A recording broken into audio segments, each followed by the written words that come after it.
We begin by lighting our candle to remember God's light is with us wherever we are. And it's still the season of Easter. Easter lasts for 50 days of celebrating Jesus rising from the dead, celebrating Jesus showing us that life and love are stronger than death.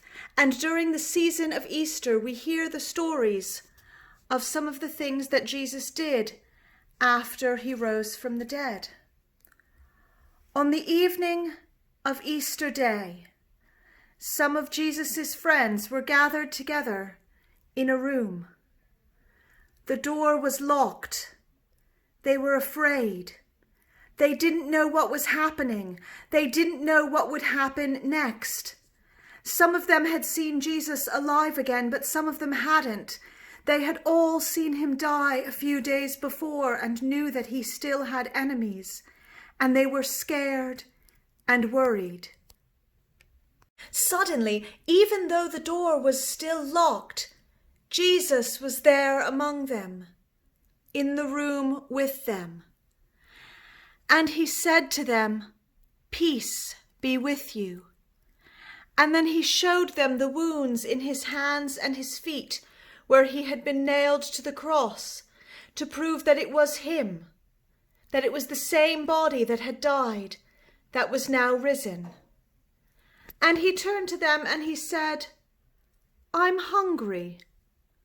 Do you have anything to eat?" And they gave him some of the fish that they were eating, and he ate it. He was real, not a ghost. He could eat and drink. They could touch him. He was a real, living body. And as they ate together, he explained to them everything about how he needed to die and rise again, everything that the scriptures said about what the Messiah would do. And they listened, and they wondered, and they didn't know what to feel, and they didn't know what to think. And then he told them, "Stay here in the city of Jerusalem until you receive the gift of the Holy Spirit." And then he was gone, and they were alone again, but they knew that everything was different, and they wondered about what it all meant.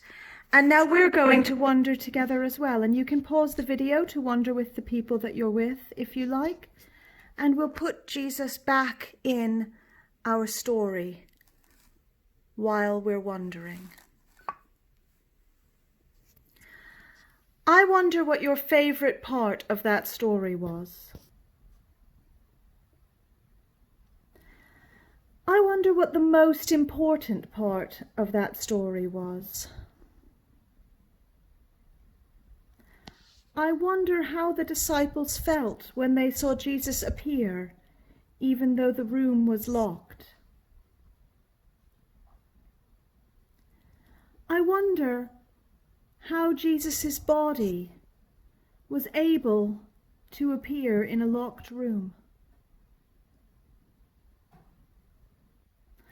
I wonder what it might feel like to hear Jesus say, "Peace be with you."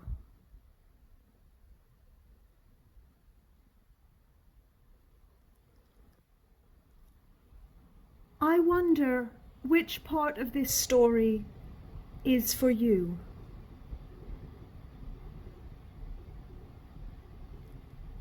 I wonder why Jesus showed them the wounds in his hands and his feet.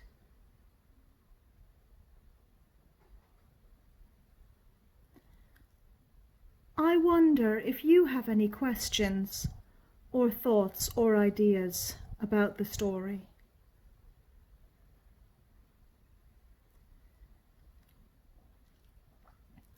I wonder if there's anything in your house that you'd like to use to make something or play with this story. And we can keep wondering throughout the week. But for now, our story is finished.